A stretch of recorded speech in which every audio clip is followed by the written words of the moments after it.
अस्सलाम अलैकुम। नंबरदार टीवी में खुश आमदीद। मैं हूं कन्वल फातिमा। आप देख रहे हैं नंबरदार टीवी। प्रोग्राम कोई देखे ना देखे, नंबरदार तो देखेगा। आज इकबाल देखे मौका पर देखिए खुसूसी प्रोग्राम।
मौके पर अल पाकिस्तान नंबरदार एसोसिएशन का खुसूसी पैगाम सुनते हैं।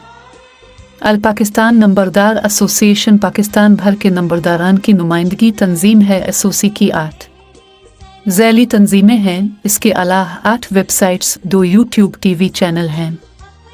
अल पाकिस्तान नंबरदार एसोसिएशन एक बाकायदा रजिस्टर्ड तंजीम है जिसका रजिस्ट्रेशन नंबर 7,09,196 है। इसके अलावा कॉपीराइट और ट्रेडमार्क भी मौजूद हैं। नंबरदार.pk एसोसिएशन की ऑफिशियल वेबसाइट है। एसोसिएशन का आइन वेबसाइट पर मौजूद है। एसोसिएशन के तमाम मेंबरान और ओहदेदारान आइन व कानून के पाबंद हैं। आइन व कानून के खिलाफ विज़ करने वाला अल पाकिस्तान नंबरदार एसोसिएशन का मेंबर और ओहदेदार नहीं हो सकता। नंबरदार टीवी देखने का शुक्रिया। नंबरदार जिंदाबाद, पाकिस्तान पाइंदाबाद। अल्लाह हाफिज।